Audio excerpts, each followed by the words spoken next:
Okay, good afternoon, everybody. I wanted to begin by addressing what I believe to be the defining factor that stops us from living our lives by this premise of why not, and that is the fear of failure. Failure is defined as a lack of success, but I would challenge this notion because success is bred from failure. Each successive failure that we encounter acts as a stepping stone to success. And I would question whether it's even humanly possible to succeed without failing first. As children, it is drilled into us from a very young age that failure is a bad thing.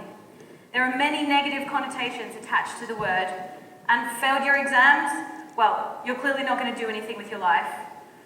Lost a sports match or a competition? You're just not good enough. Even our history books glorify the successes of countries and gloss over or sometimes erase the failures. The reason why I decided to talk tonight about failure is hopefully to prompt a change in your thinking, to move away from thinking of failure as a setback and rather consider it as an opportunity, and in turn to start living your life by this premise of why not. Our life should be a constant journey of self-improvement. Personally, I don't think mediocrity is acceptable. It seems like a waste of a life to me. We're only on this planet for a short while, so we need to make the most of our time here. So, behind me are famous failures. I'm sure lots of you have seen these YouTube videos and all that sort of thing. We've got Steve Jobs, arguably the most successful man in the tech industry in the history of the world. Now, in the audience, raise your hand if you own an iPhone, an iPad, or a MacBook. Well, without the failures that this guy encountered, those products wouldn't exist. Imagine a world without Apple. No AirPods. I'm sure that scares some of you, particularly the younger ones in the audience. Well, Steve Jobs was fired from his own company. He went away to do some other things and eventually worked hard and ended up back as the CEO of Apple. And he famously said that getting fired from Apple was the best thing that had ever happened to him.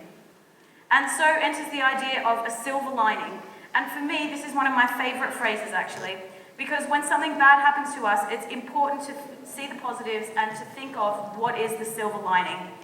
Every time I travel, the idea of a silver lining becomes incredibly important. And for those that have me on social media, we come back from holidays and something else has gone wrong and they always laugh at my misfortunes.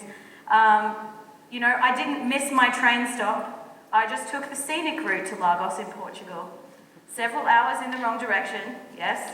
But as I told my friends at the time, we got to see lots more of the Portuguese countryside. The silver lining. Now, this guy needs no introduction. Pioneer of the theory of relativity, expelled from secondary school, and he was refused admittance to Zurich Polytechnic. And it would have been quite easy for him to simply give up at this point, but he didn't. He persevered and became an instrumental scientist who changed the course of history forever. Michael Jordan, we all know I'm a basketballer, so I had to have a basketball in here somewhere. An absolute legend of the game. Not naturally talented, not tall enough, he didn't make his varsity team, but perseverance, attitude, and intrinsic motivation led him to become a champion of the sport who is still recognized today as one of the best, if not the best players ever. And finally, Walt Disney. He dropped out of school at a young age to join the army. An early business went bankrupt. He got fired from a newspaper for not being creative enough. And yet, how different would all of our childhoods have been without this man? How different would the world be if some of these people had accepted failure, had not questioned themselves, and lived by the premise of why not? This guy sums up my point perfectly.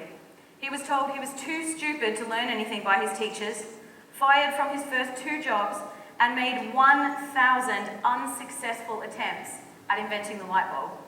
And when a reporter asked him, how did it feel to fail 1,000 times? He replied, I didn't fail 1,000 times. The light bulb was an invention with 1,000 steps. So, before I move on to this, I'd like to share some personal failures with you. Now, as a child, a very small child, I loved to bake and to cook, and that was quite often to the detriment of the kitchen and my household. And I'd like to pass some of the failure over to my mother, who kind of just let me go and gave me the ingredients and then went off and did whatever she did. Some notable failures include gingerbread that tasted like Play-Doh. So in hindsight, I'm assuming, making an educated guess, that I have replaced the sugar with salt. Cupcakes that I made, that the icing was still wet 3 weeks later. I'm not quite sure how that's even scientifically possible, but there they were, in the tub, hard as a rock, and the icing was still wet. I tried polenta one time to make polenta, and I'm not even joking you, I think cardboard would have tasted better than this. My mum and dad just looked at me and went, "I'm sorry, but this is going straight into the bin." And probably my personal favourite ever, and if my brother was sitting in the audience today, he would be rolling in tears because he loves to bring this up at every opportunity. All my cooking mishaps. I had the whole family around. I had a boyfriend at the time. I was trying to impress, trying to make dinner. So there's this type of pasta called angel hair. For those of you that know that, it's very fine pasta. And I don't know why on this day I had decided to just throw it in the pot and then turn the stove on. For those of you that know how to cook, you know that that's a terrible idea. So what happened was I went to check it about 20 minutes later, stuck the fork in, and instead of it going through some nice pasta with water, it just kind of got stuck in this glob. I pulled the fork out, and there's just this big melted mess of pasta in the pot.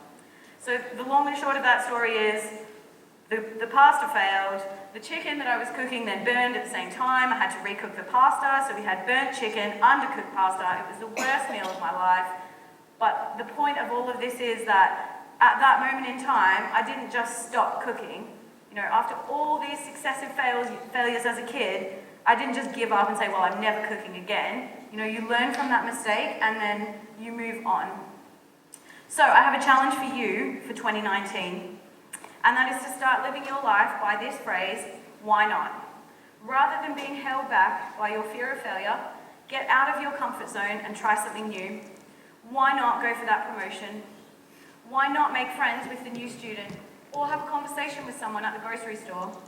Why not learn a new language, start playing a musical instrument, or join a sports team? This is what our Uptown community had to say about failure. So I sent a survey around and I asked what people thought of when they see the word failure and how it makes them feel. And this was the result. And of the 128 responses I received to my survey, can you guess how many mentioned something positive about failure? 6. 6 positive responses. Now, these next 2 slides are quotes that people in the survey threw in that really resonated with me, and so I wanted to share them with you. Unfortunately, I can't give credit to the second person as it was anonymous, so if that person is here, let me know, please, so I can give you the credit you deserve. Failure should be our teacher, not our undertaker. Failure is delay, not defeat. It is a temporary detour, not a dead end. And the next one, and this is obviously from a student or a staff member, there is a lesson that comes from failure. I think of failure as a great way to improve on certain skills and prepare you for the future so that you don't make the same mistake over and over again. And I think those are both really important takeaways, to take on the failure but use it to improve yourself. Because failure will make you better. We learn the most when we fail, not when we succeed. And failure develops in us the very traits that all successful people possess: resilience, determination, persistence. Without failure, we wouldn't be those things because it wouldn't have been necessary to become them. So it's clear that most of us recognize the benefits of failure. So now we just need to shift our mindset to embrace it. Because even though we acknowledge how important it is to fail, we still allow it to scare us. And I'd like to finish with the story of how I joined Uptown, because I think it's a really great example of, just going for it, no matter what, thinking why not. So I had joined this big recruitment company, got hundreds of thousands of teachers around the world, and the man was incredibly nice to me, and he said, listen, go to the job fair, I don't think you're going to get a job. But great for you to go anyway. You know, you can learn some interview techniques. I thought, you know what? Why not? Went to the job fair anyway. It ended up that I had 3 interviews and I got offered 3 jobs, and I took the one at Uptown. And that is why I'm here today. So, you know, without that idea of why not, then I wouldn't be standing in front of you talking to you right now. So I guess my final point is that don't be scared of failure, embrace it. Thank you.